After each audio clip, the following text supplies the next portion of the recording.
Welcome everybody to 2420. Today we're going over the standard first day introduction about the course, giving you a feel for what you need, gaining feedback to know where you guys stand in the course, and proceed from there. As much as I've been a student, I don't like the first day process. I wish I could just jump straight into coding. I do have to go over enough material that it seems to take about a half hour to 45 minutes. If that's insanely long, I would recommend Flash games. I think the latest Flash game I can't get enough of is, I think it's called Paradox. It's a little game where you have a guy who goes through a board and then you go back in time and try to interact with your past self to accomplish objectives. Surprisingly addictive. So it's called Paradox? What was that? So it's called Paradox? I think so. A lot of you are interested in it. So feel free to, you have computers here. The Jazz playoff game I think is on right now. It's hard for me not to watch it. Focus is going to be incredibly hard this class period for me. If you want to throw me off, just be in the back of the classroom making happiness gestures or frustration gestures at every kind of basket. My brain will shut down. So the plan is to go over the Canvas description for the course, the syllabus for the course, gain your C++ feedback, and then start coding. The class ends at 9:10. I will likely be lecturing up until 9:10 today. A lot of class periods, once we get into it, I will be lecturing less. I like to give a lot of lab time. At least about a half hour of lab time, so that if you're stuck, I can help you. I don't enjoy talking the entire time. Just to make sure everybody knows, this is data structures in case anybody showed up to the wrong course. Feel no shame if you're in the wrong class just to get up and leave. You don't need to stick around, and I've done it before. And I was too embarrassed. I stuck through the entire course. My name is Brad Peterson. Let me make sure I can have the chat online here. The online students are participating with us through Google Hangouts. So if you guys have questions, just send me a message. Also, I'm hooked up with the speakers, so if you have a microphone, you can ask your question that way. It will pipe through to the classroom audio. Let's see if I can zoom in just a bit. Better zoom back out. Once if the sun goes down and gets dark, I'll turn the lights on in this classroom a bit, but right now this is probably optimal lighting. My name is Brad Peterson. You can reach me generally outside of class through my either email address, I don't care which one, they both forward to the same place. If you need to get a hold of me immediately, or you just find phone calls better, here's my Google Voice phone number. It will ring through to my cell phone and my office phone. Office hours, technically we don't need office hours here in the summer semester. I still show up anyway. Helps me get more work done. So I'll be in room 308 it's just down the hallway. I'll be here from 1 to 5 o'clock. I have a class before this one at 5:30, so I can't meet with you 5:30 to 7:30. Textbook for the class is optional. It's so optional I haven't brought it to my class for months. If any of you need a textbook to help you along, feel free to go grab that. I would recommend purchasing a rental or finding a used copy. New copies are just far too expensive. In the publisher pockets, it seems like 99% of the revenue. The author gets like $1 a copy or 50 cents a copy. I'm not a fan of textbooks. I think they are a scam. So because of that reason, I like to use as many online resources as possible. I record the lecture videos. I have a pen board that I can use. In fact, I got to get that out. I'll hook it up in just a moment. Course description. These are I love this course. It's almost as if the top, I don't have an official list, but it's more of, if there are 10 items that all computer science students across the country need to know as part of their degree, it seems that 5 of those 10 or half of those topics come from this class. So it's an important course if you're looking for computer science fundamentals, if you're worried about certain kinds of jobs, preparing for graduate school, just preparing for a handful of the trickier upper division courses. So general concepts in this class include arrays, linked lists, stacks, queues, trees, graphs, tables, storage and retrieval structures, searching, sorting, hashing, and algorithmic analysis. I like to focus on abstraction, efficiency, reusable code, and object-oriented implementation. I try to make this practical. I have projects that you can complete. Some universities are a little more theoretical. We are more of an applied university here at Weber State. Prerequisites, you need to have done CS 1410. If you are somehow in that class concurrently, we've been fighting the darn computer system here at Weber to try to prevent people from getting in this class concurrently, but a lot of people still do it. I can tell you the failure rate of people who somehow sneak in and then try to do both classes concurrently, it's like a 90% failure rate. Don't try it. It's not worth it. If you somehow got in, I would strongly recommend dropping the class, take CS 1410, get that done, join up with this class in the fall.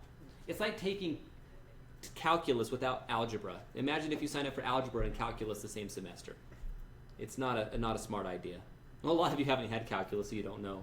What would be a good grade school analogy that everybody would know? You'd be like, Timetable before algebra? What was that? You not know your timetables before algebra? Yeah, you don't know your multiplication before algebra. I was going to say you don't know how to know the letter X, but yours is better than mine. Also, we do recommend we do need you to have gone through at least Math 1050.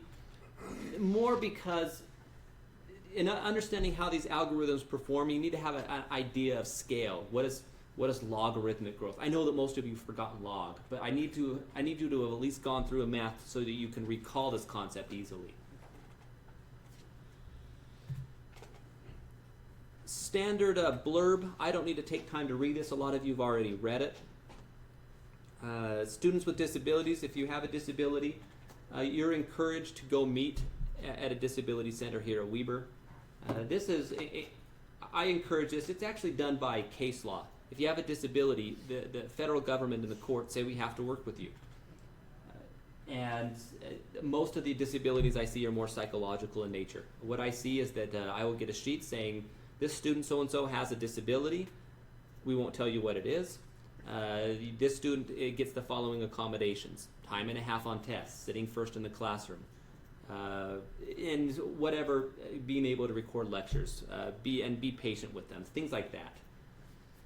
So if you feel like you've got something mentally, physically that's holding you back, please take care of it now. It's rougher if you take care of it the last week of class. It's not something that's easily retroactively done. Allocated time for the course. What have you guys heard about this class? I always like getting these perceptions. This is terrible. You've heard it's a rough class. What else have I heard? What else have you heard? 20 hours of homework. 20 hours of homework. In mine specifically, or Kyle Faith's? Just mine. What else? Study. 20 hour homework per week. 20-hour homework per week. Anybody else? Has anyone heard anything good about the class? I've heard Nothing. I haven't heard anything, but I'm super stoked. What was that? I haven't heard anything, but There I'm you super go. stoked. No information is good. So this class, I think if you went and read the online announcement, I'm going to hit this over and over. Hey, who was that?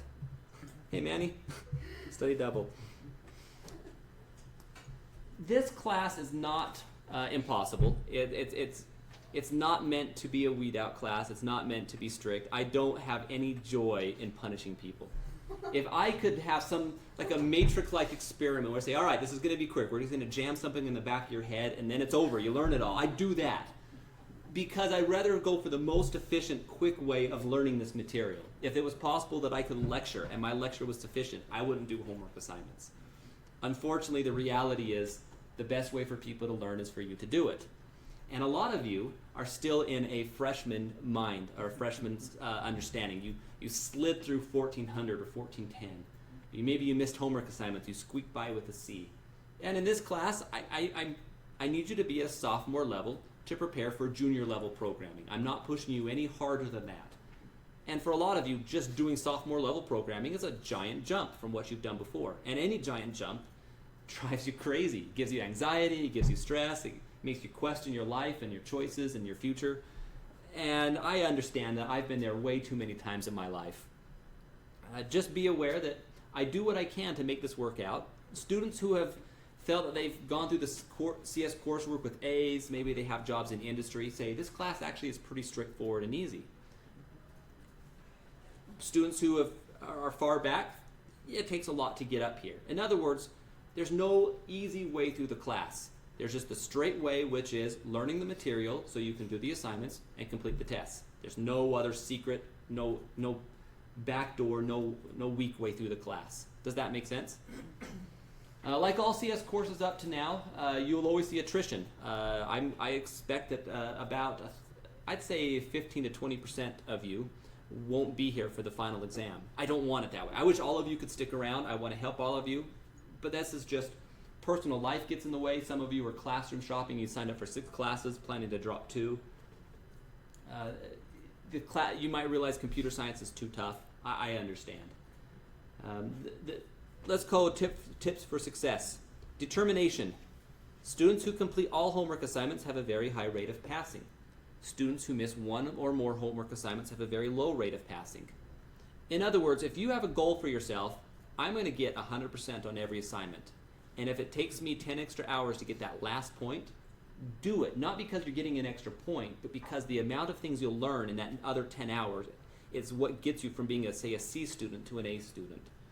Work at this class nonstop to get the assignments done. If it takes you 40 hours in an assignment, it doesn't mean you're stupid. I've been there. I know what that's like. Why can't I do this? It just means you have a lot to learn. And the process you go through in that 40 hours is going to be worth more to you than perhaps all your 1410 assignments combined. Just stick with it. It's funny because people who work in industry are used to being confused. That's the nature of the job. I mean, it's almost like you go to your job and your boss says, all right, I'm going golfing, I make a lot of money, and I also can pay you a lot of money, but your job is to figure this out. Make these two components talk to each other. And you say, but these are really confused, blah, blah, blah. And I don't care, I'm going golfing. You're getting paid money, go at it. You just put on some headphones, kick your legs back up, and sit there. If it takes 2 weeks of studying, take 2 weeks. Some jobs will require 2 years of just trying to figure out a problem. It's like doing a puzzle. You just have to just not get frustrated. Why isn't this puzzle done? You just enjoy the process of being confused the whole time. And there's nothing wrong. A lot of students have this mindset of, I'm confused, there's something wrong with me, I need to give up. No. I want you just to accept that confusion is part of life. I mentioned that here, good students take it as a challenge. Poor CS students give up without trying. My courses are geared towards concepts and not memorization. If you don't understand why something works, take the time to understand it. Ask questions. One of my rules of help, or rules of thumb, is learning how to ask for help properly. I get both extremes. More students are in the extreme of being too embarrassed to ask for help. They're too proud, or maybe they felt they started too late, or they can get it and they don't need help. And so they'll go at it forever and ever and refuse to bother me, as if my job, how dare I deal with students. I can't. Students are the worst part of my job. No, you're supposed to ask me for help if you get stuck. Then on the other end of the spectrum are students who don't know how to think. They know how to troll for answers.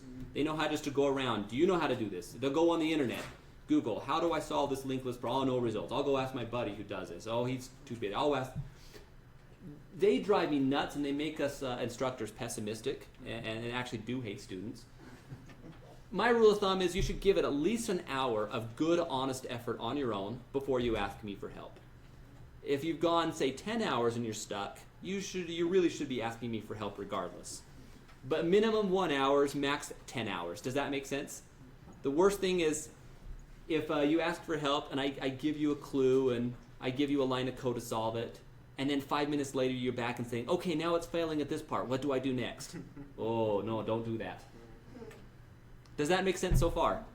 If I'm not available, feel free to contact other students, form study groups, help each other in class. There's a normal amount of effort between, or normal process of working with students in a group and solving a problem together and coding yourself versus cheating, which is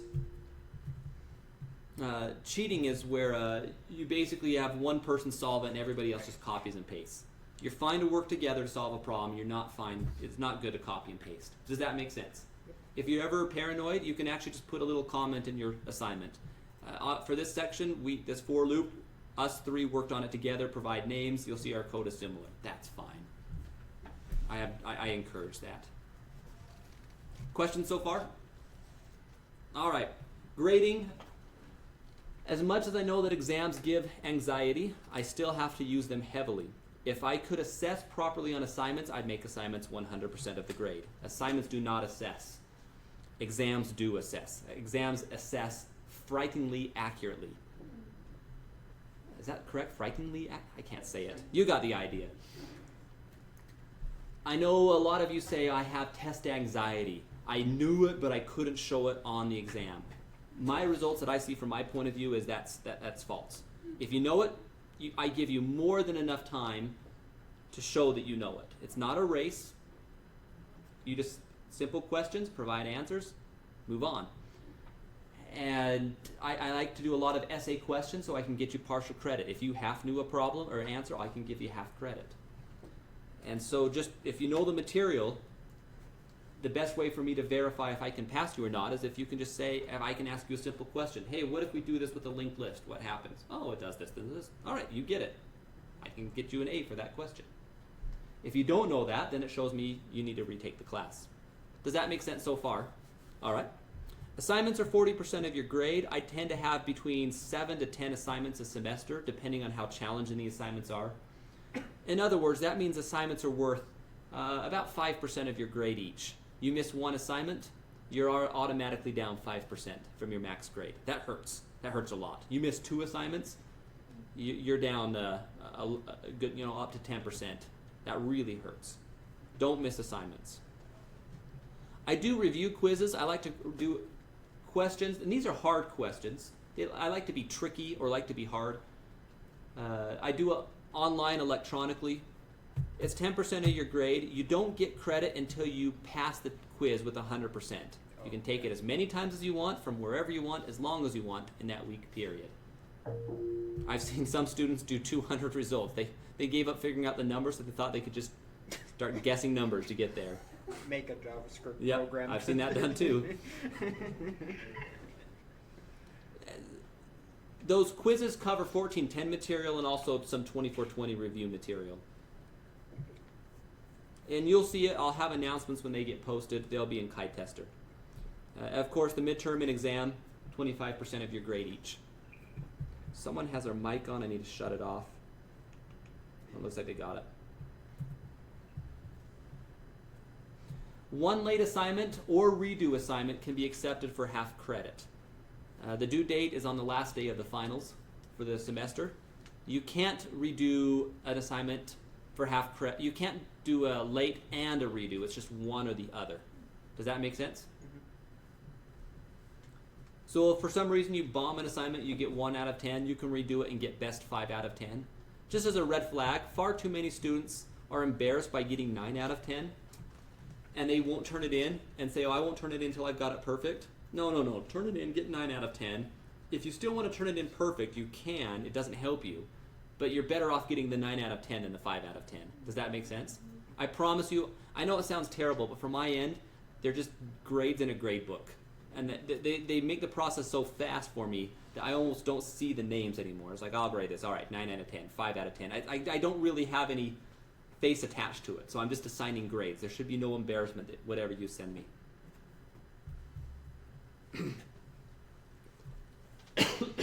Standard grade breakdown for courses, I break it down into 0.1% to try to make the spread more equalized and fair. I tend to have a roughly equal amount of A's and B's and C's, D's and E's throughout the course. If for some reason a smooth distribution of grades is the goal, this class actually meets that goal. I promise you it's not the goal. My goal is to get everybody to pass, but this class will have a good mix of all of the grades throughout. People always ask, what do I do if I get a 73.2%? I'm likely to round you up, but I can't guarantee it. You're at a 72%, I'm probably not going to round you up. In other words, I'm not accurate enough to say a 73.2%, the same as 73.4%. I don't have that resolution in my grading system. But I can tell you, I feel that a lot of you who get C's really got lucky anyways. C's, in my opinion, are on the barrier of passing. And in this class, a C means that. A C means, I would say a B means you did a good job. You should be proud with a B in this class. An A means you did fantastic work. A C means, all right, move on. Do better next time. Homework assignments, they're flexible. I try to get them out on a Wednesday. I will always give you at least 7 days. Sometimes you'll see 9 days. Sometimes you'll see 14 days. but usually I try to go for a 1 week approach. That gives you 3 class periods where you can ask me questions. The day I assign it, the next class period where we have lab time, and then the final class period where it's due, where all of you are panicking to get it done because you just started it. Quizzes I like to get out on Mondays, and you also have a week to get those done. Note that I put this in bold, but I have to remind you, only if you get 100% do you get credit for the quiz. What if you get 90%? No. Have any of you seen, there's a Saturday Night Live clip of where they say how to Don't spend money. don't spend money you don't have. Don't buy things you can't. Don't buy things you can't afford. It's like a 5-minute skit. But what if I really want it and I can get the money later? Nope. Is there a pamphlet? Yeah, it's only 1 page. I could go for 5 minutes on this thing, and I will still get an email at the end of the semester. Hey, I had an 80% on this quiz. Why'd you give me 0?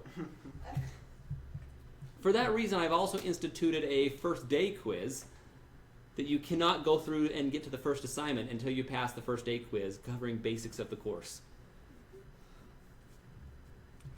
Standard cheating policy. Every semester, on average, I catch a student cheating. It's a miserable process for me. There's a lot of investigative work and reporting work, and I hate failing people. It's miserable for the student. Most common ways people cheat: plagiarism. You somehow find a copy of an assignment. Let's say somebody goes to a forum and saying, hey guys, I'm stuck with this personal project I'm working on. And somebody says, oh, well, here's the answer. And then somebody else comes along and finds it and pastes that on in. Or 2 students work together and it's basically submit each other's code. They think they're creative by changing variable names and spacing as if we can't catch it. No, we catch it. If you're plagiarized, the rules are the rules. If we catch you cheating, we have to fail you. Don't cheat. The other way that I've seen people cheat, there are paid tutors out there now. It's like the prostitution equivalent of computer science.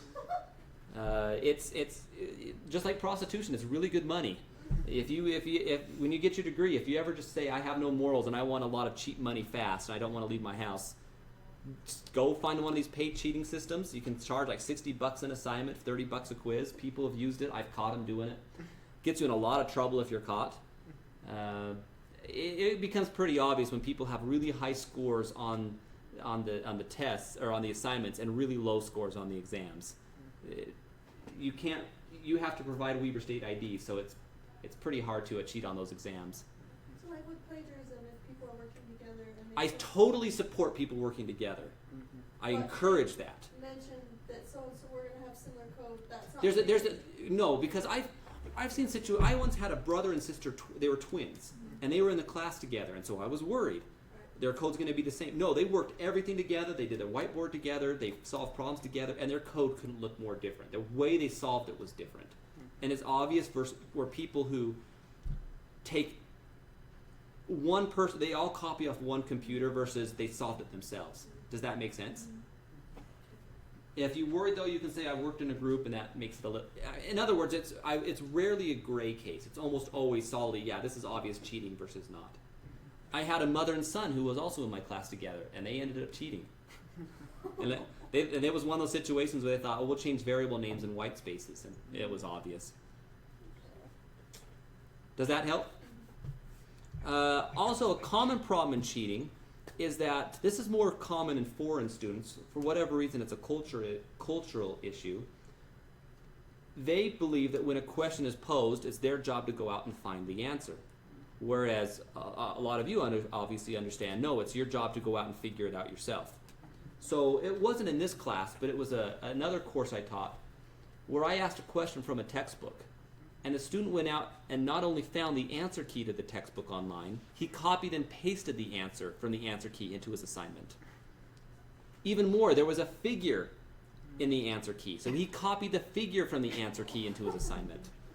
And I said, what are you doing? He's like, you asked the question, I went out and found it. How is this not wrong? And he was sincere about that. And at first I thought they were crazy until I saw the same pattern happening a lot. No, this class, you're not out to find answers, you're out to do it yourself. Does that make sense? All right. There's a question on the chat. If any of you are in this class from the previous semester, this is common. A lot of you retake. Number one, I will throw out right away. Students who retake the class actually find the process really enjoyable the second time. They have much better self-esteem. The things start to click, and they like it. I thought it would be just the opposite. I have come close, but I've never failed a class. And I think it would be the worst experience in the world. But when I see students go through, I've had many fantastically successful students fail a class one semester. Not necessarily mine, but others. If you're in this the second time, number one, you're going to enjoy it. Just put a lot of work into it. Number two, if the homework assignments are very similar to the previous semester, hey, you're in luck if you did them. If the tests are similar, a lot of you are having no problem admitting it. Actually, I would be like in shame in a corner. No, don't look at me. How do I put it? It's, if you see a similar homework assignment, great. Just all right, Taylor, since you said, why is it the fourth time? Is it honestly because you're not getting it, or is it because you got busy and you're just not staying on top of things? That's usually it. So for that reason, I find I can reuse assignments because students who didn't pass the previous semester usually didn't do the assignments anyways. So a lot of times they're still looking at these assignments fresh. It's very rare that I have a student who does all the assignments, gets it, and just bombs an exam. That doesn't happen.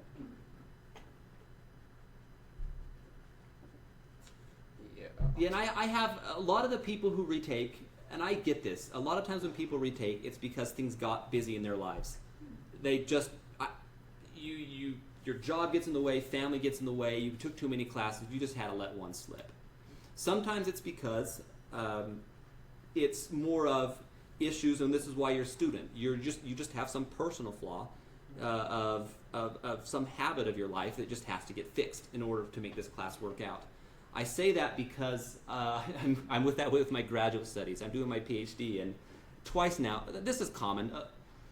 A lot of papers they have like a 30% acceptance rate, and I've gone through two processes now where my writing style is surprisingly at first. I'm looking back, it was pretty terrible. I was beating myself up for a long time, and it's not something that.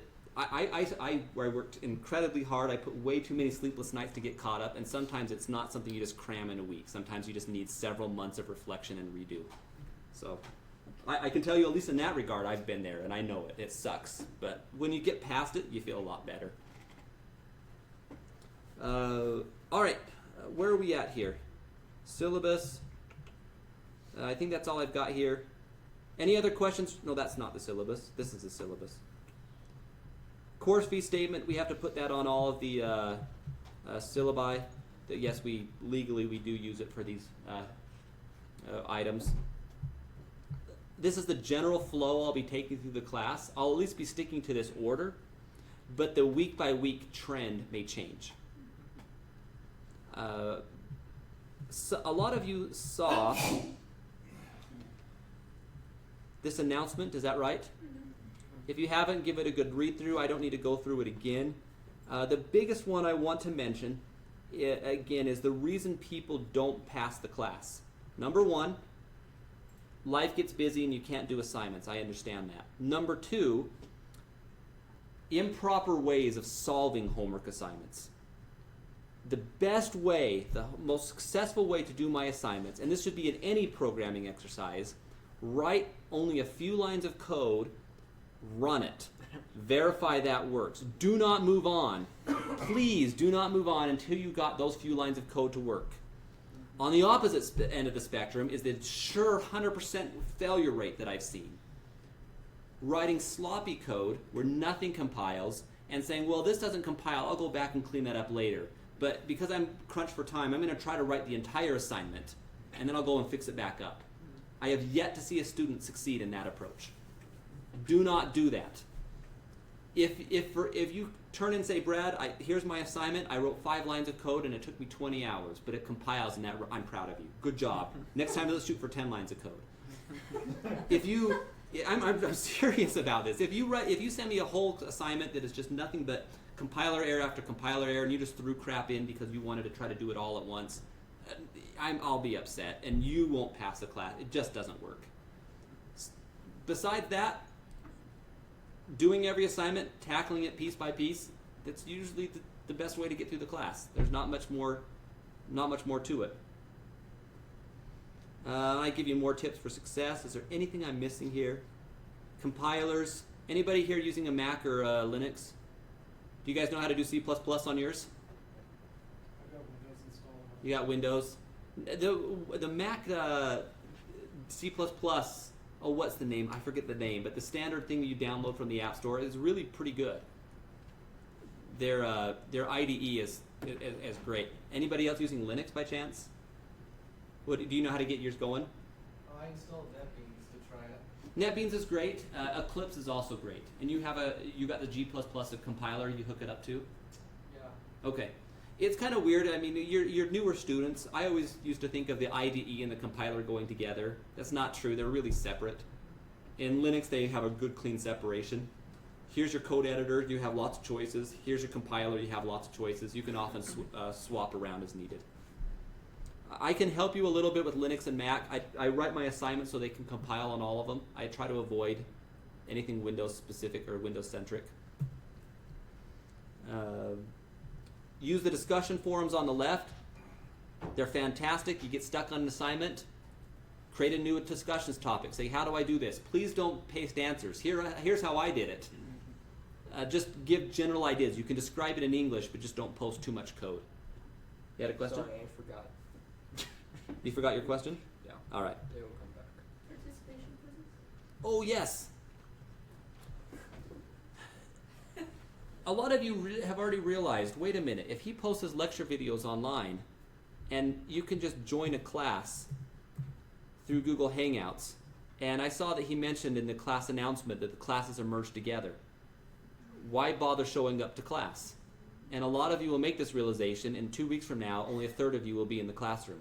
I would love to have all of you here. I think that being in class is a great, structured, motivating way to stay on top of your assignments, to be involved. I think it's the most efficient way to do it. But I know how a lot of you are, and it's just not going to be, that won't be the case. So the other problem is I need you still participating. You have to watch these lecture videos or you have to be involved, mostly for the exams and the assignments. I don't want to repeat myself. How do I do this assignment when it's all in the lecture videos? So somewhere in the lecture video, I will dispense a 6-digit code. Could be at the first, it could be at the middle, could be at the end. And you cannot open up and view the next homework assignment until you've entered all of the previous discussion codes. Does that make sense? Some of you will watch my YouTube videos in 2-speed. There's a 2x speed view of YouTube. That way if you're tired of my jokes or you feel I go too slow, that gets the job done. But I found that participation code to be fairly effective at getting at least enough where people don't hound me for the things I've already stated in class and you are readily available on YouTube. Does that make sense so far? Can you repeat that again, having the codes? Like, Every class period I'll give a code. right. And if it's been, say, 3 class periods before the next homework assignment, then to open up that homework assignment, before you can view it, you have to enter in those 3 participation codes. Okay.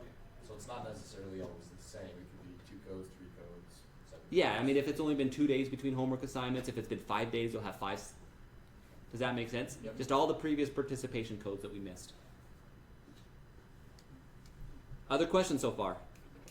My question is about like automated grading. Like, do you use automated? No, what I do, my homework assignments, as much as I can, I have some basic form of unit tests.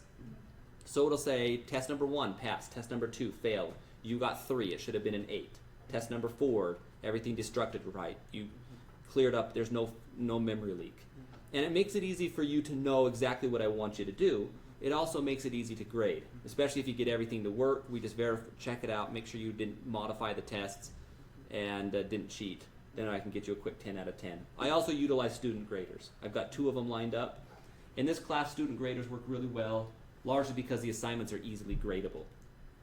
Hey, you only got half the test to work? All right, I can get you half credit. Your code was mostly there but didn't compile, but you were one bug away. Okay, I can still get you 9 out of 10. I rarely have complaints about the grading in this class. But if you do have a complaint, see me.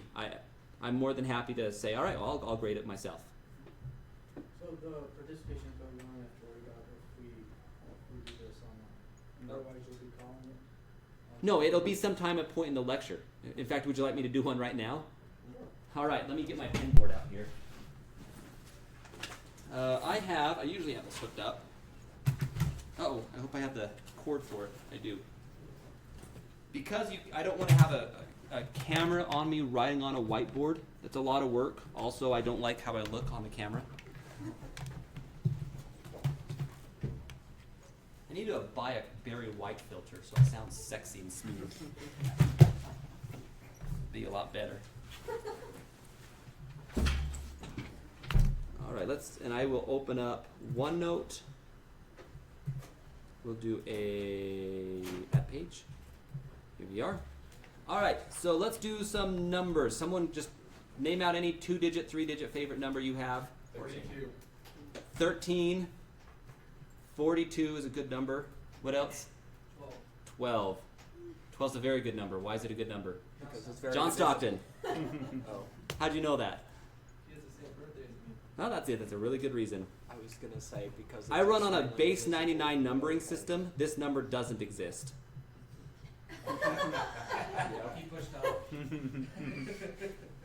That's Michael Jordan's number. Yeah. All right, so this will be our participation code. I will have a participation quiz opened either tonight or tomorrow. Okay. Does that make sense? You'll see it in Canvas. In fact, I could create one really fast. It's more or less, I just go here into quizzes. I don't need to take too much time, but you'll see it here. Quiz. Participation. I'm just going to call it May 8th. That way, I keep the title short so that you don't see a big long grade book of really long titles. Does that make sense? Yeah. I'll go and complete this soon. But I don't need to do it here in class. All right, is there anything else that I missed on this announcement section that I need to cover? Those of you who've had the Kim, how many of you are happily admitting it? It's been 4 times. Anything that you know that I should cover that you felt was good, pertinent information? Oh, did I kick someone off? Are they still there? Yeah, they're here. All right, well, let's take a moment, and I like to do some feedback from you guys. I like to check to see how much you learned and how much you feel you know from previous courses. So I want to go over how many of you feel comfortable with loops. Let's do. Hold on, someone. Hey, Andrew. Good to hear from you. I'm gonna mute you for a second. There you go. Let's do loops. Let's do pointers. Let's do arrays. Let's do dynamic allocation, such as new and delete. Let's do templates. What are some other? Let's do debugger. What are some other critical things that people should know? Anything else that you know you learned in 1410, or you know you saw that topic but you don't remember any of it? It's been a couple years since 1410. Like polymorphism. Oh yeah, we can cover polymorphism. Overloading. We'll do inheritance. We'll cover polymorphism. What was that? Overloading. Overloading? Oh yeah, that's a good one. Overloading. I'm overloading the word. Pass by reference. Yep. All right, let's throw that one up here. All right. This helps me understand. It also helps you feel a little more on par with your peers when you see how many students raise their hands. How many of you are not comfortable with loops? You still find loops to be confusing? All right, let's do the opposite. How many of you find loops to make sense? All right, I just want to make sure I'm getting all participation. We'll go with the, let's keep going. How many of you understand what pass by reference or pass by value is? Raise your hands if you get that well. Raise your hands if you don't really feel like you know that. We're starting to get about 5, 6 of you, so we'll put 6 of you here. Arrays. How many of you are not comfortable working with arrays? If I were to say, hey, here's a 2-dimensional array, I need you to loop over it, put data in it, display it. How many of you feel like that's going to get you? 1, 2, 3. I know there's some liars in here. I know this because these assignments beat people up. Caitlin's 4. Should 4. One of my first introductory assignments used to be nothing but a big array-based assignment, and it would baffle people. Like, yeah, you just need to take these items in the array and shift everything back 1 item. And they just couldn't do it. Yeah, if I asked you right now, could you write, I want you to shift everything in the array from indexes 10 through 19 back a spot. Could you write a loop to do that? Yes.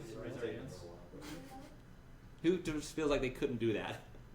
So it's about, I know it's worse than that because I've done this assignment, and it's about half of you.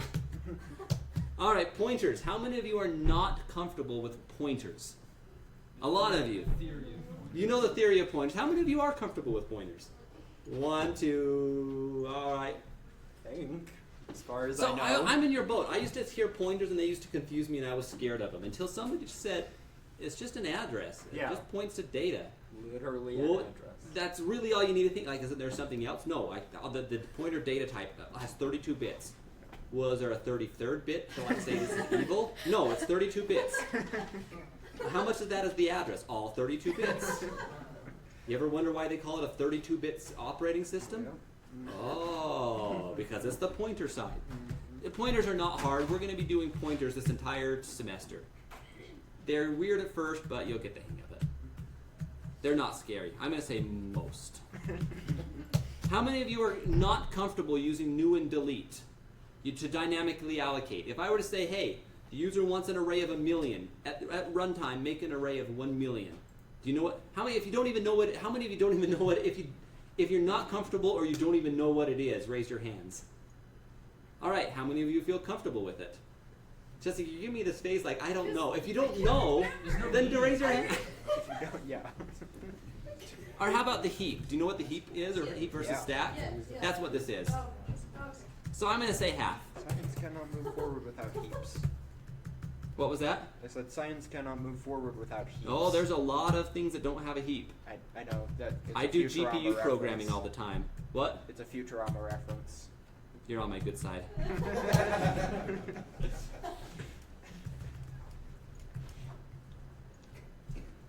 How many of you feel comfortable, or let's do the opposite. How many of you are not comfortable using a debugger? In other words, hey, step through this program step by step, set up a breakpoint, let's watch this variable. How many of you don't do that? You don't feel like you can do that? 1, 2, 3, 4. How many of you are comfortable using a debugger? I can do Halfway. that much, but not much more. All right, so I'm gonna say like a half a dozen, ish. All right, templates. How many of you are comfortable with templates? You get the reason why they are there. You could easily write one. Oh, yeah. How many of you don't even know what templates are? A lot of you. It's been a while. So these numbers, these are people who feel that they are not. These amounts are people not comfortable with the topic. There you go. So templates, almost everybody. Well, good news. This entire class is 100% templates. Yep. They are also one of the easiest things to describe. I've never had a problem in any semester getting people to get templates. So you can be the first to break that. They can be taught in about 5 or 10 minutes. Don't be scared over templates. Now, the one thing you should be scared of is inheritance and polymorphism. This takes a bit of work. How many of you are not comfortable with inheritance? 1, 2, 3, 4. Just 4? There were more. I saw about 4. All right, how many of you are not comfortable with polymorphism, or you can't even define it? Should be a lot more of you. I'm going to say most. Who is comfortable with polymorphism? One, no, that's a handful of you. All right, describe polymorphism for me. It's hard to define, but do your best. Polymorphism is when something can have multiple functions. No. Well, no. Well, It's I'm not saying like actual function. Like a certain thing can be used in multiple ways. Well, that's way too vague. That would get yeah. 0 points on my test answers. I get those kinds of. Keep going, keep trying. Well, I'm shooting you down and making you feel terrible. I'm just, yeah. And then a haircut, and it's just, that's why you're in the back of the class. I like windows.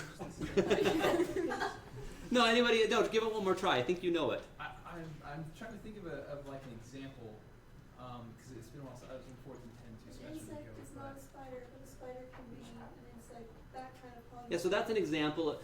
Polymorphism allows objects to have multiple data types. yeah. So an object can be both, it could be a penguin, and it could be also a bird. An ostrich is also a bird. So a penguin and ostrich both share bird stuff, but they don't share, ostriches and penguins don't share each other's types. And Does they that might make use their functions in slightly different ways. Right. And they can share. Polymorphism is a great way to share certain attributes, but also give them more specific attributes. And it allows for some seriously powerful programming. Yeah.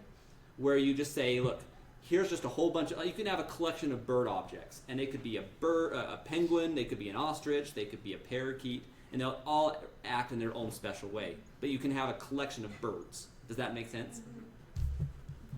Overloading operators. How many of you are not comfortable overloading operators?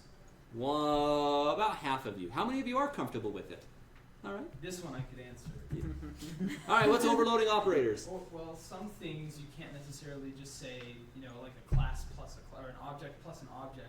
It doesn't really know how to do that. So you have to teach it how to add the objects together by overloading the plus operator. Mm-hmm.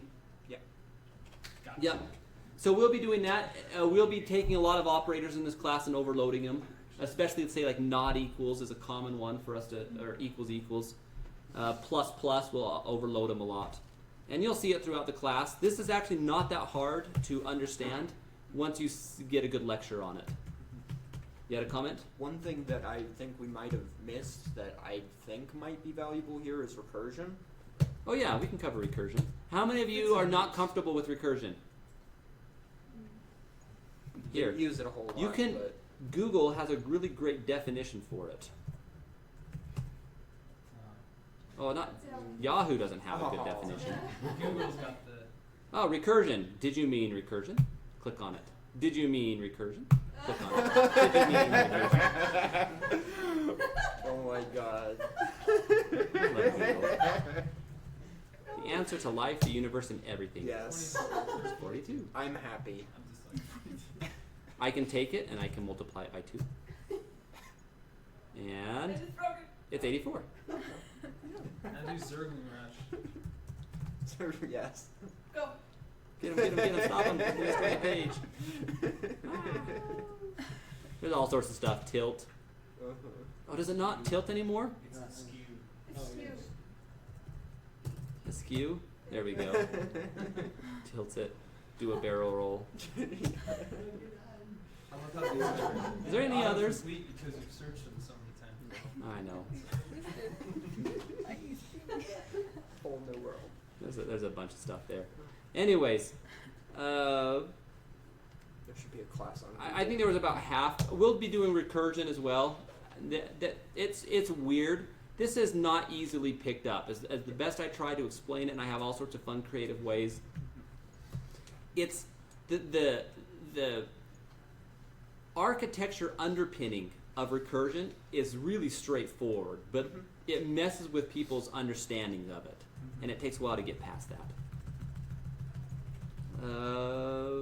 In other words, the biggest point I wanted to get out of this is look how large these numbers are. Let me get this font down a bit. 12.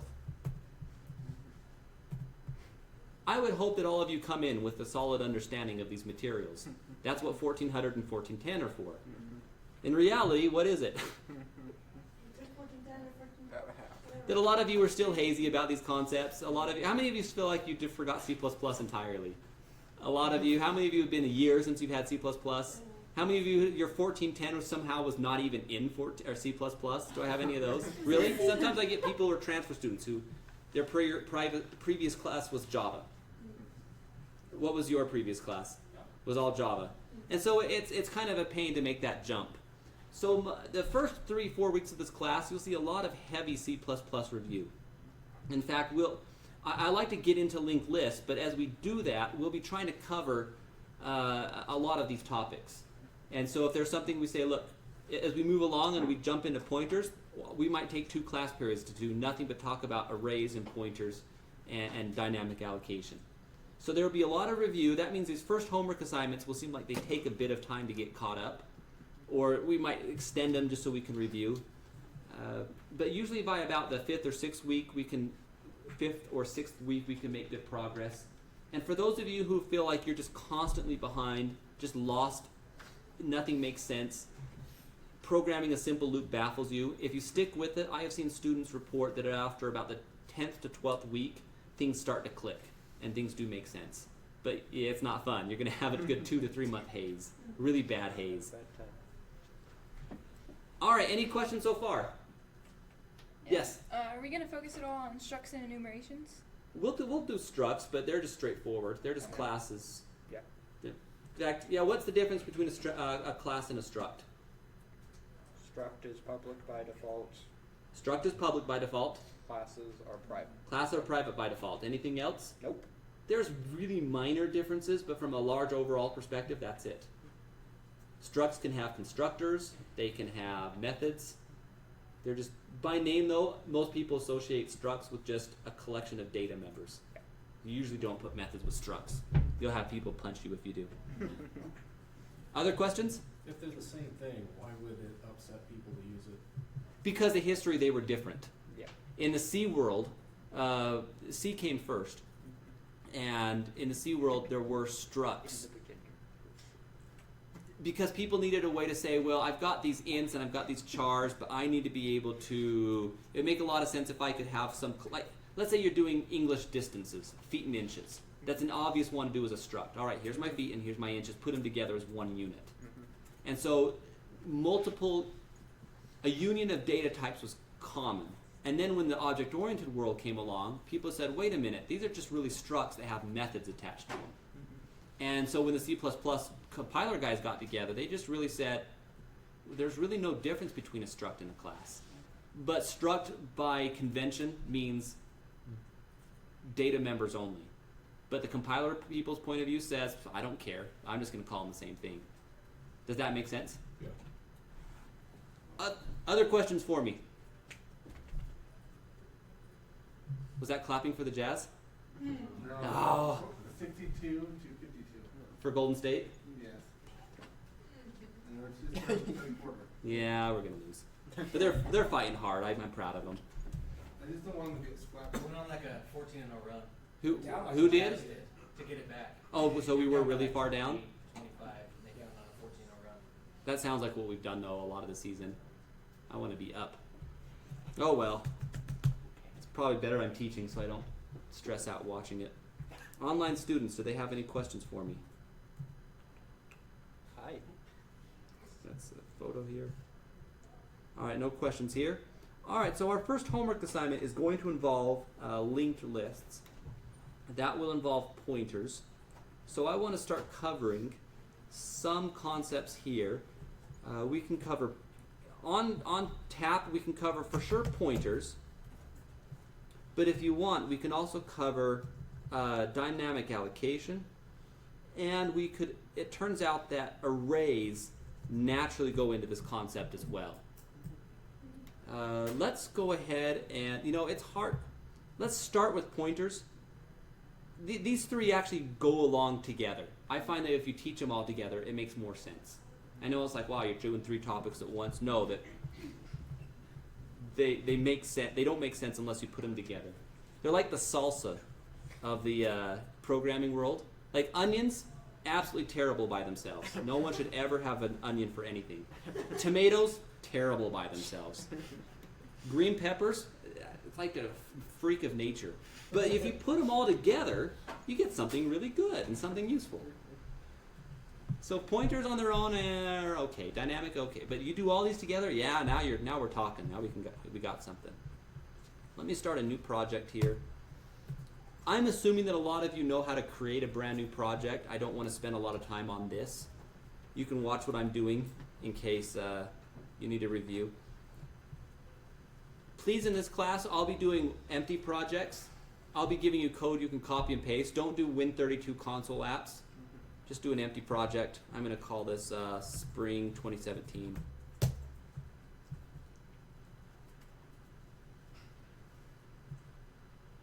Solution Explorer, add new item. I will just call this guy Spring 2017.cpp. All right. So let's start by making a simple little program here. Include IOStream. We will say using std_endl, using std_cout. Anytime you have questions on anything that I write, even if it's like, what's a semicolon for? I like to have amnesty moments in the class. These are things you should have learned 2 semesters ago. But in case you didn't, and you're too afraid to ask, feel free to ask now. They should do that in life, like have a total amnesty day, like that person you've been associating with for 2 years, but you don't know their name, and now you're too embarrassed to say, so what is your name? I mean, we're married and all, but I gotta... You didn't catch it at the altar? Maybe you just forgot. You were thinking about Batman or something. It'd be really important to know. They should just have judgment-free amnesty days. National holiday. It'd be a great day.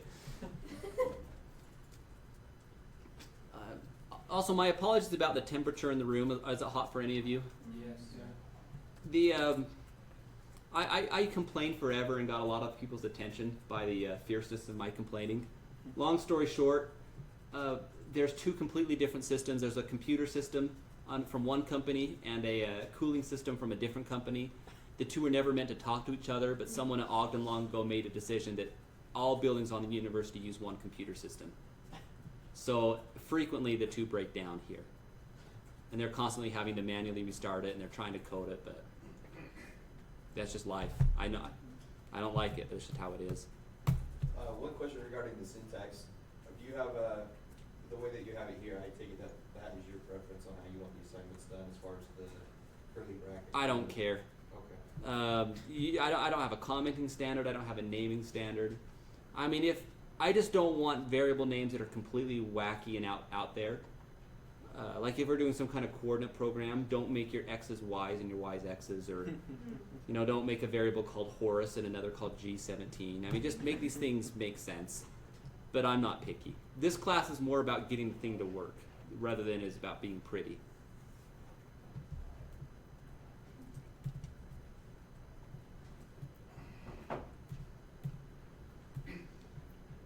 All right, let's do a return 0. I also am going to do include, what is it? That's using. No, I always do a get CA. I'm just going to do it the old-fashioned way. This is the Windows console. I would just say _ get ch. Doesn't work on Linux, doesn't work on Mac. It just is a press any key to continue.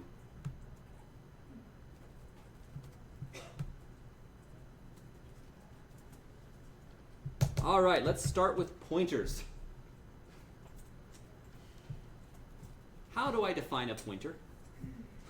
Help me make a pointer variable. Someone tell me. Like the data type asterisk. Here, let's make an int life equals 42. All right, I want a pointer to that. Int asterisk answer.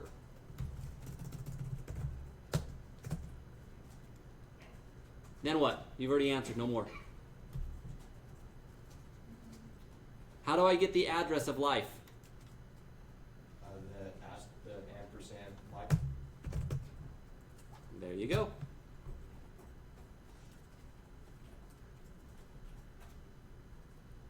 Now it's interesting because we're reusing syntax. It turns out that asterisk has 3 meanings. What's one common meaning? Multiplication. What's another common meaning? You just saw it right here. Pointer. Declare a pointer.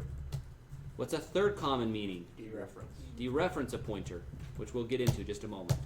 Ampersand has 3 meanings. Yeah. You just saw one. What is it? Address of.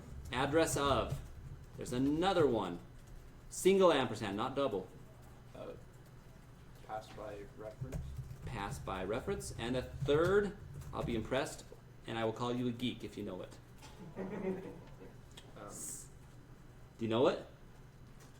Single ampersand, not double. Oh, bitwise and. Oh, you're a geek. Bear with pride.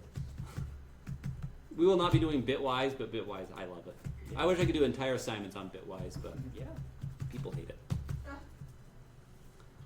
I say we do it. So you just have to know the context of where it's used. Just as far as pointers, pointers are weird as far as defining their data type. A lot of textbooks, you'll see it done this way. And the weird part about it is the data type is the highlighted part. So the data type is an int pointer. It is not an int data type. It is Yeah. truly a pointer data type. Mhm. Technically, it doesn't matter about the spacing, though, right? No, spacing does not Context. matter. You can do it that way. Most seasoned programmers, after a while, because in their heads they say, hey, int pointer is a data type, they will do it in this approach. I catch myself doing it this way all the time. There's a long history to it. If you must know, it's because you can declare multiple items in a line. So if you want to declare pointer 1, pointer 2, pointer 3, you should do it this way. And you can't really... And it's weird because they're all pointer data types, but the syntax is all wonky. It's all split apart. But most people will define their pointers in this fashion. So if you see me rearrange or do something different, don't worry about it. That's just a pointer. Again, how many bits is this using? 32. 32. Is there any extra bit to say extra information such as where it is or where the end of it is? Does it tell you if it's evil or not? No. If you compile it as a 64-bit program, how big will it be? 64 bits. That's what 64-bit programs mean. That's all it is. It doesn't mean your program is twice as fast or twice as good. It just means your addressable space uses 64 bits instead of 32 bits. That's it. What kind of data do you find in a pointer address? What kind of data, if you were to go look at those 32 bits, what kind of data is it actually? It's a hexadecimal. You think of it as a hexadecimal. But it's It's just a really number. just 32 bits. But we can view it as if it's a hexadecimal. And what does that address mean? It's the first. You go to it, what do you find? The first- Your data. Everybody okay with that? Raise your hand if you need that explained again.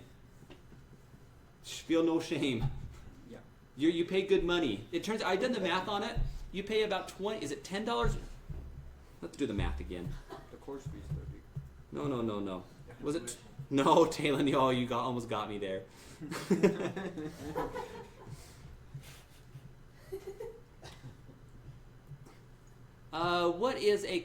What's a full semester tuition now? It's like 2,500? 14 credits Wow. was 2,900 2,900 now? for 14 credits. For 14. It's 11 to 18 credits are all the same amount. Yeah.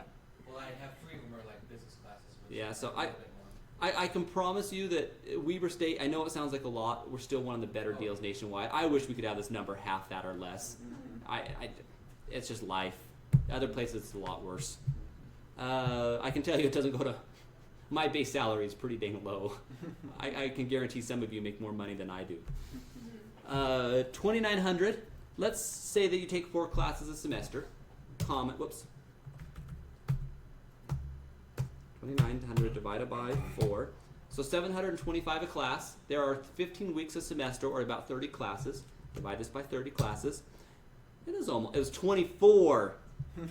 Because 23 doesn't exist. $24 a class period. You pay good money to be here. You're supposed to ask questions. You shouldn't pay $24 to say, oh, I'm too afraid to ask anything. No, that's why you're a student, so you can ask. So that said, are there any questions on any of this so far? All right. So I could display my data this way. I could say cout, the address is, and display pointer. Does that make sense? Yep. We'll run it.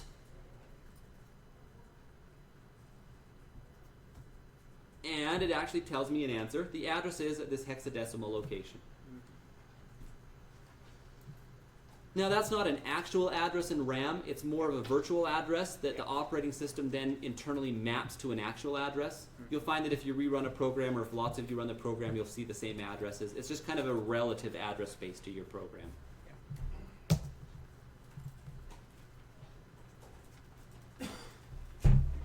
If I were to dereference it, I could dereference it this way.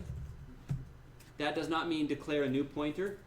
Using the asterisk simply says, I'm going to the data, and once I'm at the data, I want you to go treat it as if it's an int data type. So where this is a pointer data type, think of this as saying, no, treat it now as an int data type.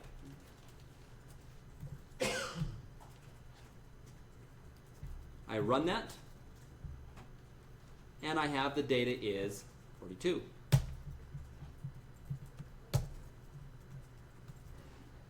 Some of you might think, I don't know if you get here or not yet, as I was understanding pointers, I started to realize, wait a minute, this thing is just an address. It doesn't really hold an int. So why do we say int here? Why couldn't I just say, why couldn't it have just been called pointer data type? Because it just holds an, or address data type. That makes more sense to me because it only holds an address. And so some people get a little pickier and they say, what can we just do void star saying, I'm not going to tell you what it's pointing to, just it's pointing to something. Void stars are fun. If any of you program, you can abuse these things in evil, great, awesome ways. The reason why we still say, yeah, it's an address, but it's an address to this data type is specifically for this reason. When you dereference it, it helps the compiler know and say, oh, well, PTR is a pointer, but it's a pointer to ints. So ISCout will treat this as an int number and display it as an int. If I said it's a void pointer, would the compiler know that this was really an int and be able to display it? No, because it just knows it's a chunk of data. It doesn't know what to do with a chunk of data. But if I tell it what kind of data it is, all sorts of compiler problems go away. So I promise you, as much as you hate having to say the data type before the pointer name, it makes your compiler life immensely better. Are we good so far? So just to be clear, there's nothing, again, nothing magic about the actual data in the pointer. It's the compiler that's reading it that makes it, that allows you to dereference it. Yeah, this is more here for the compiler's sake and not for your sake. What if we just use auto? Yeah, that means you're lazy. Auto is great for really complicated data types that you don't want to spell out. As you get into this, and you'll see it later on, you could say auto and say, well, the compiler's going to figure it out. Don't do it for basic data types. You're better off forcing the right answer. But you'll see some data types that they're multi-templated and have all sorts of crazy shenanigans and inside of many namespaces that it's just better to say auto. It makes everyone's life better.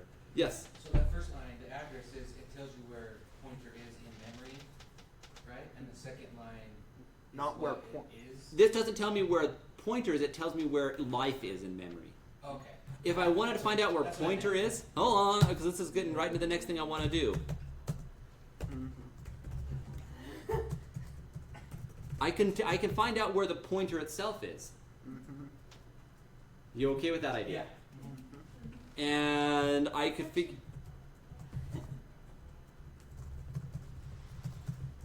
To get to it, I would just dereference it twice. Yep. Questions from anybody? Why is there a red thing here? Because it's wrong and I'm right. Oh, because I did it on pointer. It has to be pointer of pointer. There we go. Sometimes it does just get it wrong, though. I've seen it. The IntelliSense takes a few minutes or a few seconds to catch up. Don't think the IntelliSense is 100% perfect.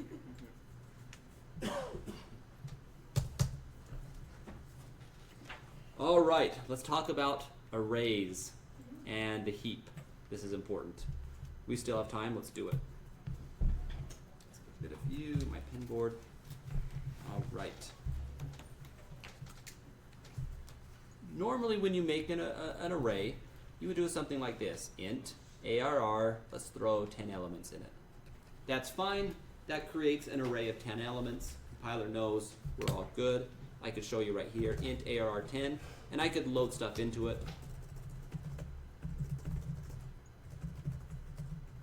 I could just say that the array at I is equal to I times I, the square. Good so far? What if I don't want 10 elements, I want 10 million? Then what? All right, a lot of you say, okay, count out your zeros and do it here. And will that work? Yeah. David, you should know better than to give me an answer. Because by yes, you meant no. Will it work? It compiled. That must mean it must work. Compiling is the #1 unit tester out there in the industry. So let's run the program, and I get this scary looking error, which a lot of you won't read, but if you do read it, hey, Stack Overflow, maybe we should check that website for answers. No, what's it telling me? There is actually a Stack Overflow. What does that mean? Well, let's talk about it. When you create a program, and this is kind of getting a bit into operating systems and computer architecture, and in my opinion, it's hard to avoid that in this class. You really do need to have some good understandings of both. I know you haven't had those classes yet, but I'll be covering some very basics here. When you run a program, the operating system will set aside some bit of room. I will call this the stack. And let's say it's around a megabyte in size, maybe 2 megabytes, might be half a megabyte, but it's roughly around this. And when you work with the program, it turns out the stack was used from right to left, so it starts on the right end of it. And it will throw information about main in here, it will throw your variables in here. So if this is the variable for life, and this is my PTR, and this is that PTR of PTR, and so on. All that information goes in the stack. All your variables go in there. And let's say you call a function. It turns out the information about your function also goes into your stack. So let's call it my fund, or my fund function. And there's some offsets and there's some pointer information here. And let's say your my fund, you actually created some variables. You created variable A and you created variable B. They also show up in the stack. So everything grows from the right end of the stack to the left end. Does that make sense so far? What if you create an array of 10 elements? What will it do? It'll create an array of 10 elements here in the stack. I think that's 11, but you get the idea. What happens if I create an array of 10 million elements? It'll try to stick it all in the stack, but what happens? There's not enough room. It's as if you overflowed the stack. That's where the name Stack Overflow comes from. Does that make sense so far? So, what do? Do we just tell the user, sorry, this is 2017, we still don't have any support in computers for big arrays yet? Lots of PhD students are actively researching this problem. Solution to be forthcoming. No, how do we make an array of 10 million elements? Somewhere else. That you can increase the size of the stack. That's a bad answer. Yeah, you put it somewhere else. What do? You use the heap.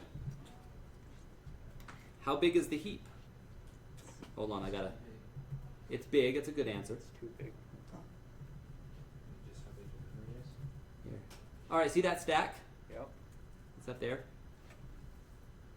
Yeah, let's try to draw the relative size of the heap. I need a thicker. Can I get thicker black? There we go.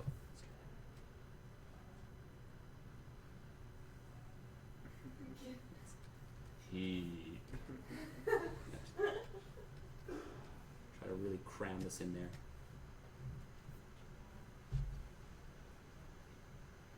All right, the big heap. The operating system manages this. Usually it's gigabytes in size, could be larger depending on how you configure things. How do I ask the operating system to go give me an array of 10 million elements? Let's say this guy is 10 million. A whole bunch of them. Does that make sense? How do I just say, hey, operating system, I want to use the heap? No. This is where the new and delete keyword come into play. That's assembly, just crashed here. We'll go back here. That brings back bad memories. Should be really good memories. Assembly is awesome. Oh, wait, actual assembly code? It's cool, but I know a game based off of that. All right, so what we do is this is a multi-step process, and I know a lot of you are going to forget it, but we'll do it several times. I would really declare my array as if it's a pointer.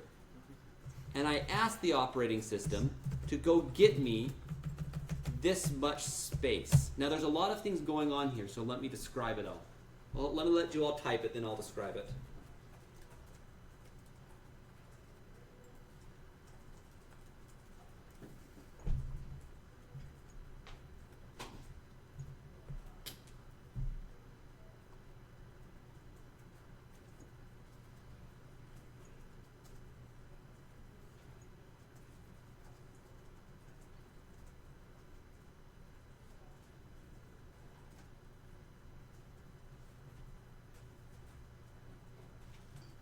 All right.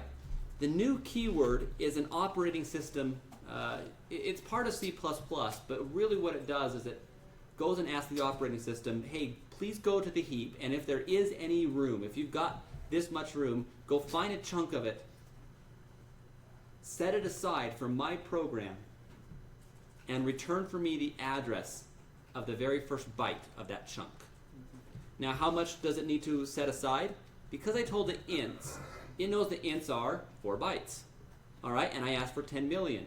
So it doesn't really care about it doesn't do anything special to make 10 million ints. It just sets aside 40 million bytes. So this guy right here is 40 million bytes in size, and it simply returns the address to the very first byte of that 40 million. Now, in this 40 million bytes, does it set aside some extra information like a null or some kind of a evil bit or evil number 666 to say, oh no, you've gone too far? Is there any indication on the end of this array to let it know it's done? No, it is as raw data as you can ask. You're basically just saying, if I were to translate this into English,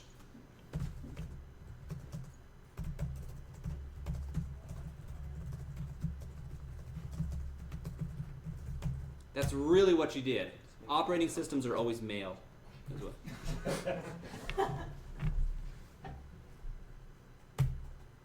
Does that make sense? I should also add, and tell me where the first byte is. What's where? So does the new int have to be the same as that same size as the array, be the same size as the last one? No, it doesn't. I can make this just some crazy number. It doesn't. As long as it's bigger? No, it's just a number. Whatever you say, it will go set aside that amount of bytes. Okay, right. You got that? Yeah. And it depended on the data type, so it has to know the size of the data type for it to work. If you ask for doubles, then it's twice as much. It'll go 80 million bytes. Got that so far? Now, ARR, it's really declared just as a pointer, correct? All it stores is an address. Does ARR know how big the array is? If I ask, can I ask ARR, how big are you? Does it know how to, does it have any information? Why not? Well, you can. It's just No, you 32 can't. bits. Well, yeah, if you ask it, it will say I'm a 32-bit pointer. Does it say, how big is your array? Yeah. Can you ask it that? Nope. This is 32 bits. It holds an address. Does it have any extra bit for any extra information? No, it doesn't know this. This is in Java, your arrays were really objects. But in C++, your arrays are just chunks of memory. That's it. Don't overthink it. You don't know where the ending is. And so ARR just treats us as dumb as it can. From ARR's point of view,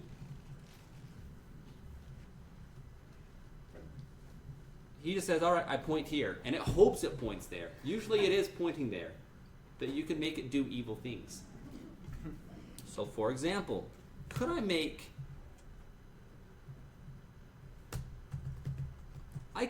well, let's just make it be I. I could load it all up, correct? Could I get my data back out? Yes. Could I do this?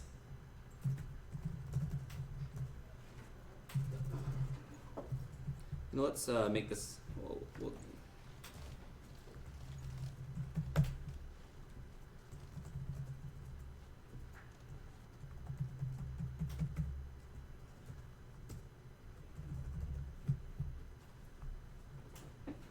Will that run? What will it do? Yes, it will, even though is that. Oh, so let's simplify this. Does ARR know anything about the data it's pointing to? No. So what will it try to do? Return the address. Well, it will try to find. So let's make this simple. If I said what's at array 5, what will it do? It will return 5. Well, return. It will go, say I'm going to do some math. All right, 5 is 5 ints, which is 20 bytes forward. So it's going to take the address and it will go 20 bytes forward and go to that spot. And what's that process called? There's a specific term. Pointer arithmetic? Okay. Okay. Well, we're not doing pointer arithmetic here, though. Okay. We're just. I know. My previous. All right. teacher What used if I were to say, hey, what's at 50,000? What will it do? It'll do the same math, correct? Does it know anything about the array? It just knows it's pointing to something. Okay. What if I were to say go to 10 million? Cannot. And 1. Actually, we'll just do 10 million. Should 10 million be a valid index? No. No. That should be 1 past a valid index. It should go 0 to 9999999. But not this one. But will it still try it? Yep. Because it doesn't know any better. You just tell it, hey, go to this spot, and it will try it. How evil can we be? Will it try that? Yes, it will. It will. Do you know why? Because you could do meaner things to arrays. You can take arrays and here's another way you can do with arrays. I want to go to array 5. Okay, ARR is equal to ARR plus 5. This is pointer arithmetic. This is actually saying go 5 address spots ahead. So now have I changed the array really? I've changed the pointer. Now the array is pointing 5 spots ahead. Can I move it back? I can move it back some. Now it's at the 3rd. Could I keep moving it back? Does it know if it can move forward or move back? No. It doesn't know, it just does it. So for that reason, this is valid. You guys okay with that? Long story short, I just want you to be aware that this is saying, operating system, go get me a chunk of data. Give me the address. And this is saying, I know the address but know nothing of the data. Be well aware of that. It is your job as an experienced and professional C++ developer to not screw that up. If you do screw it up, you're just like every other programmer in the world. Also, let's zoom back in. This is actually the #1 source of hackable areas. Yeah. Let me show you what we do here. Zoom in even more. All right, so remember my stack that I talked about? What if I made my array on the stack, not on the heap? If this guy had 10 elements, could I go access the 11th element? Yep. Can I access the 12th element? Should we try it? This is going to be really evil. All right. Hold on. Let's comment all this out. Quick tip. Control K. Edit. You should have a button up here that will do it. I don't see it here. Edit. Advanced. Comment. Selection. Oh. Control KC will comment out all your code block for you. Yep. Life is nice. Let's make an array of 10. I'll call the stack array. I'm also going to make some variables. Int evil will be 23. That doesn't exist. And then I'm going to make my stack array, and I'm going to go through and I'm going to load some items into my stack array. ARR at I is equal to 12. So some good values. I'm sorry, stack array. All right, and then I'm going to put a breakpoint. Basic debugging. We'll try to do more debugging later. But I want my program to run but not finish. So in this little bar, this kind of manila or grayish bar, is where I can set a breakpoint.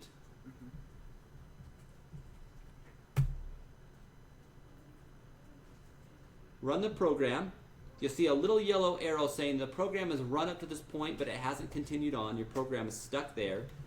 I'm going to use a more advanced debugging tool, but I love it when I like to get down to raw data.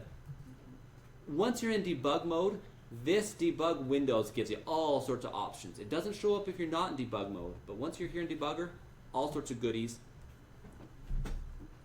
Windows, memory 1. I'm going to say, let's go to the address, move this over here somewhere. Let's go to the address of stack array. Arrays are really just pointers. Would you agree with that? Yeah. You saw how I just did it? Think of all arrays as pointers and pointers as arrays. It's a good way to get things done. Stack array, a pointer. Address, stack array, it's a pointer. That's got my address. Let's go there. All right? Here's my data. It's hard to read because you're looking at the raw stuff here. But if I say, no, change this as 4-byte integers. Did that help? That didn't help much, did it? Oh yeah, it did, but it's doing it as hexadecimal. John Stockton didn't wear a big C on his jersey. He wore 12. All right. So what do you see? 12, 12, 12, 12. How many 12s do you see there? 10 of them. How big was my array? 10. And where's my evil number? Right there. Oh.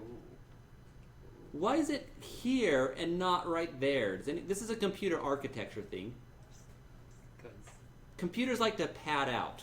They like to do they like larger whole numbers, more powers of 2 base numbers. So for whatever reason, they say, oh, well, you want an array of 10, but I'm going to pad this out to as if it's an array of 12. 12's a more computerish number than 10 is.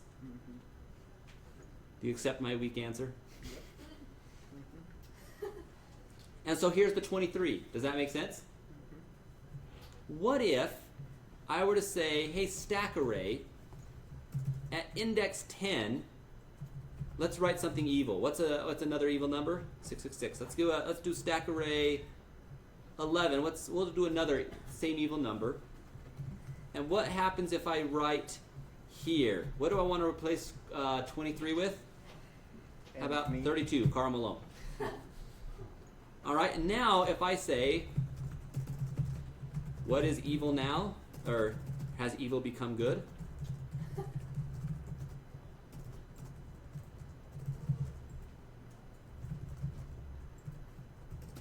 And what am I trying to get this to display? 32. 32. Does that make sense? Did I ever actually say evil equals 32? No. What did I do? I just said, let's just go over more spots than I'm supposed to, and let's write data into it. Oh, come on. Work. Yes! Yeah. All right, this made sense to me, so obviously it should make sense to all of you. But in case it didn't, does anybody need another explanation on this? All right, so help me out, because I love it when students say, I don't get it, because there's so many students who refuse to speak up for themselves. Please help me what it is you're not understanding, what part's hazy to you. I just wasn't sure all what just happened. All right, let's try looking at the debugger. Stack array. Do you agree that there should have been 5 or 10 12s in there? Right. All right. Do you remember that we set in the next 2 spots of the array a 666? Should we, in good normal programming, should we be writing beyond the bounds of arrays anyway? No, but did we? Yeah. Did we get away with it? Yeah. We did. We wrote into it, and we were just fine because it was garbage data there. You okay with that? And then what happened here?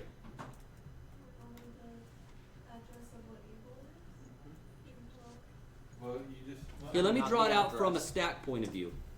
What I had in my stack is, I need a smaller pen again.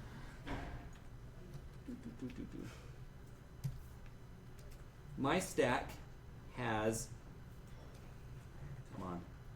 Yep.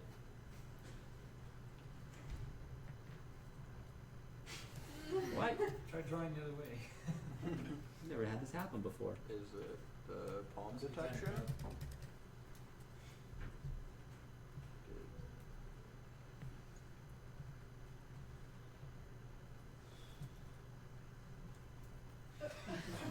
Is that all? Yeah, there it is. Everything's like blue.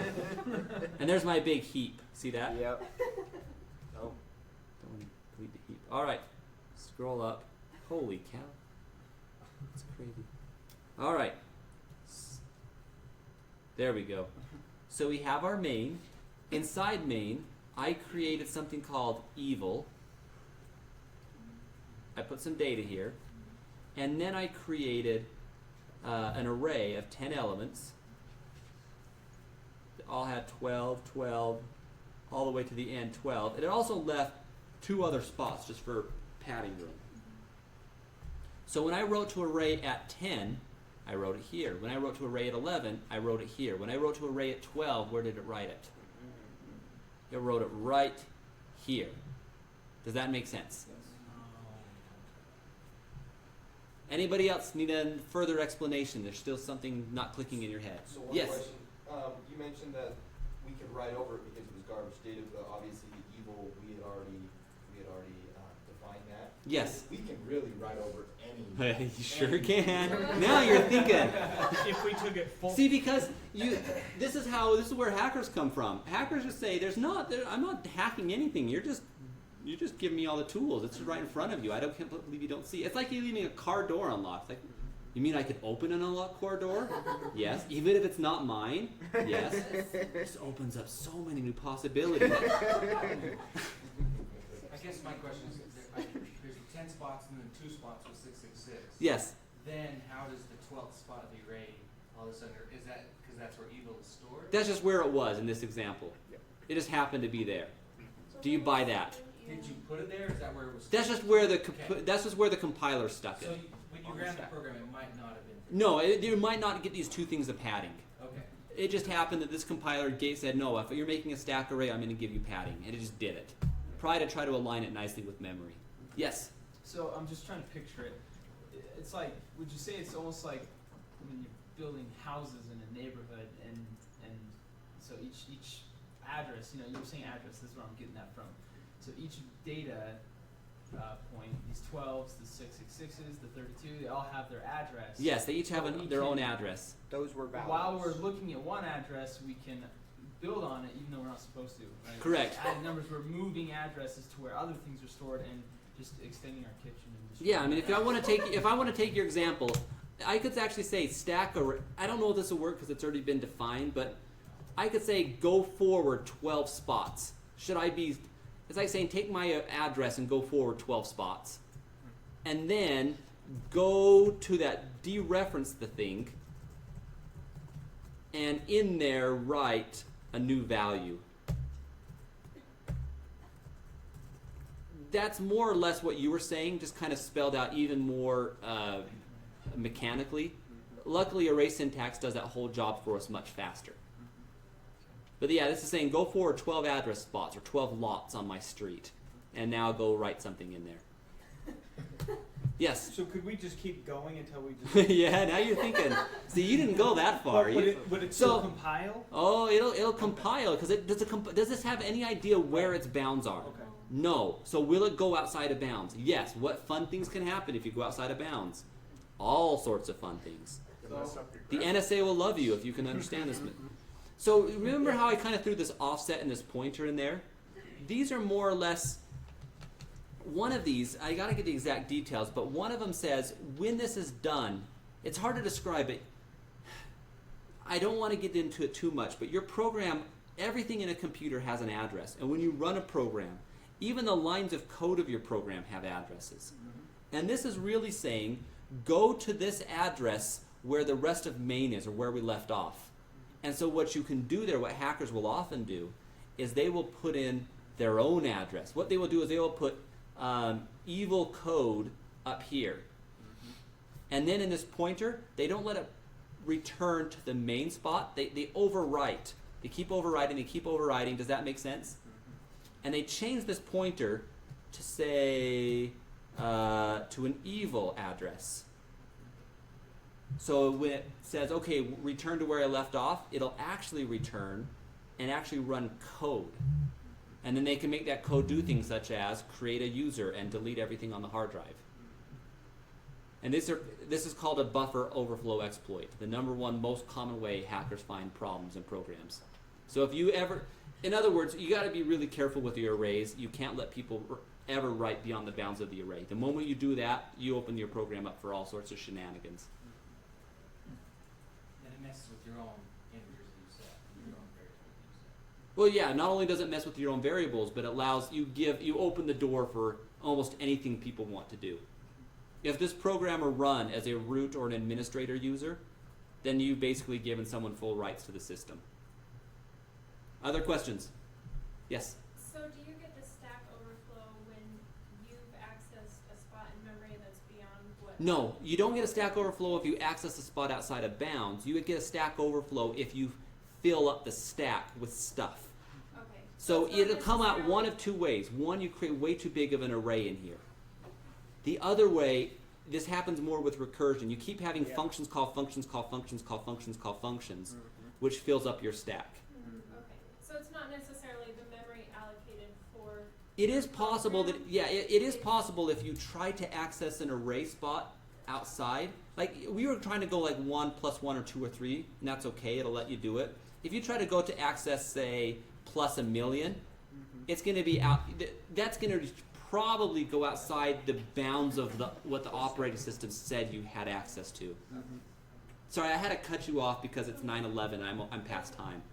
So I'm at the end of class. I have to end here. We will start up next time. I want to go over linked lists, and we can cover more. I take questions, but we're at the end of class. Any follow-up questions, come up and see me. Otherwise, I'll see you guys on Wednesday. You wanna know the score? Yes. It's 100 to 83. We're down, aren't we? Yeah.